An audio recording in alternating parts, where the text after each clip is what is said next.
Assalamualaikum warahmatullahi wabarakatuh. Salam Om Swastiastu, Namo Buddhaya, salam kebajikan bagi kita semua. Perkenalkan Ibu, nama saya Bayu Hadi Asmat dengan NIM 244. Pada kesempatan kali ini saya untuk mengajukan menyelesaikan tugas akhir semester, maka saya memilih pada kasus PKPU.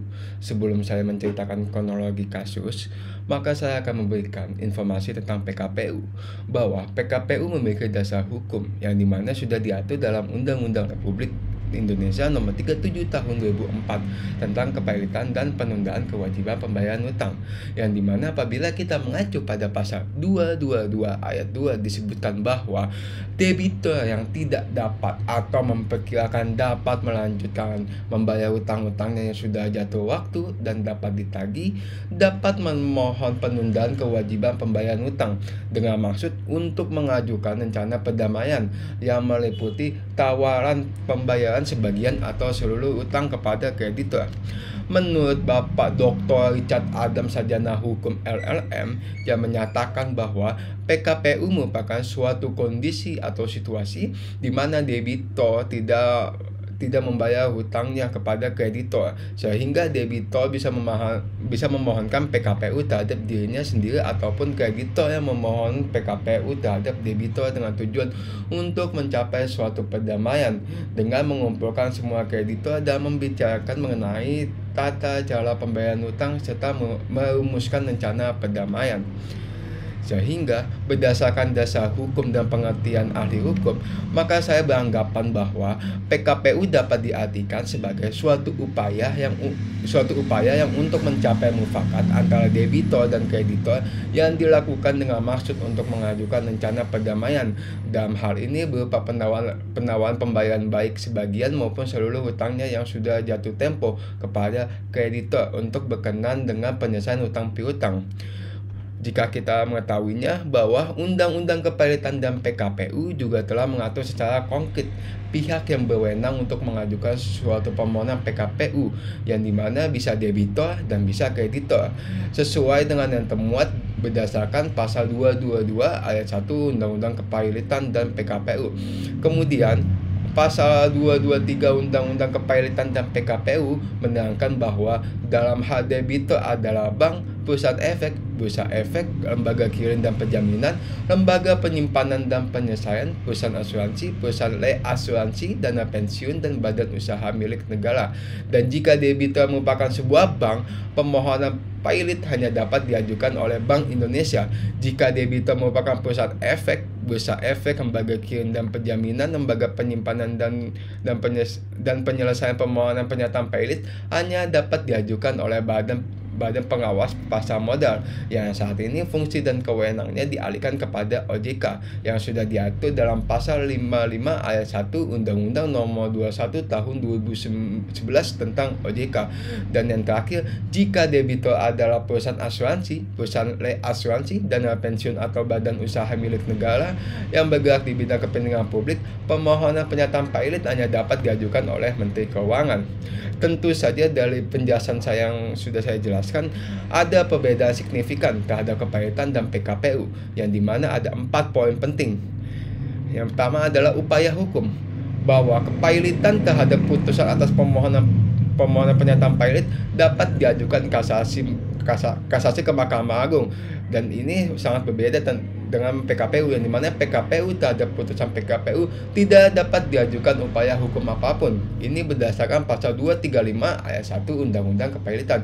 Yang kedua, tentang melakukan pengurusan, bahwa harta debitur kepailitan yang mengatur pengurusan harta debitur ialah kurator, sedangkan pengurus yang melakukan pengurusan harta debitur pada PKPU adalah pengurus berdasarkan pasal 225 ayat 2 dan ayat 3 Undang-Undang Kepailitan. Yang ketiga, kewenangan debitur. Sejak tanggal putusan pernyataan pailit diucapkan, debitur kehilangan haknya untuk menguasai dan mengurus kekayaan yang termasuk dalam harta pailit. Ini berdasarkan pasal 24 ayat 1 Undang-Undang Kepailitan. Sedangkan dalam PKPU, debitur masih dapat melakukan pengurusan terhadap hartanya selama mendapatkan persetujuan dari pengurus berdasarkan pasal 240 Undang-Undang Kepailitan. Dan keempat, jangka waktu penyelesaian dalam kepailitan. Setelah diputuskan pailit oleh pengadilan niaga, niaga, tidak ada batas waktu tertentu untuk penyelesaian seluruh proses kepilitan. Sedangkan dalam PKPU dan perpanjangannya tidak boleh melebihi 270 hari setelah PKPU sementara diucapkan. Sehingga menurut Bapak Verhalen Sinaga, sarjana hukum master hukum, yang menyatakan bahwa pada dasarnya yang dapat mengajukan permohonan adalah pihak yang memiliki kepentingan atau memiliki hak untuk itu. Sehingga menurut saya, pihak yang berhak mengajukan permohonan PKPU ini merupakan pihak yang secara langsung mempunyai kepentingan terhadap utang piutang yang menjadi dasar diajukan PKPU, dan pihak yang sesuai dengan temuan di dalam pasal 222 ayat 1 dan 223 Undang-Undang Kepilitan dan PKPU. Kemudian, Undang-Undang Kepilitan dan PKPU juga mengatur mengenai syarat sederhana yang harus dipenuhi untuk mengajukan kepilitan dan PKPU. Yang pertama, debitur harus memiliki 2 orang kreditur atau lebih. Yang kedua, tidak membayar lunas paling kurang 1 waktu yang sudah jatuh tempo dan dapat ditagih.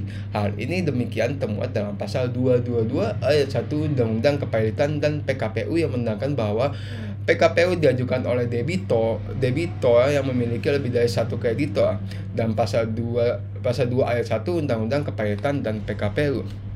Dan juga PKPU dapat dilakukan melalui 2 tahapan, yaitu sementara dan tetap, yang dimana PKPU sementara adalah pendahuluan yang diberikan pengadilan niaga bagi kreditor maupun debitur untuk perdamaian.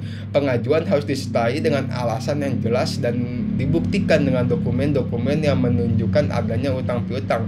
Hasil putusan sementara ini berlaku secara maksimal 45 hari sejak dibacakan putusan. Dalam hal ini, pengadilan niaga akan menunjuk hakim pengawas untuk mendampingi debitur. Hasil putusan sementara akan dimuat dalam Berita Negara Republik Indonesia dan dipublikasikan dalam surat kabar harian. Yang kedua, PKPU tetap. Debitur dapat menyiapkan rencana perdamaian dan penyelesaian utang serta dilakukan pungutan suara. Namun jika debitur belum menyiapkan rencana, maka dilakukan PKPU tetap. Tujuannya adalah agar debitur memiliki perpanjangan waktu untuk mengajukan rencana penyelesaian hutang kepada kreditur. PKPU tetap juga bisa diajukan jika kreditur belum memberikan keputusan atas rencana debitur. Apabila setelah diberikan perpanjangan waktu pihak debitur belum bisa melunasi hutangnya, maka akan dinyatakan sebagai pailit. Sekian dan terima kasih informasi dari PKPU. Akan saya lanjutkan tentang kronologi kasus yang saya pilih. Sekian dan terima kasih. Assalamualaikum warahmatullahi wabarakatuh.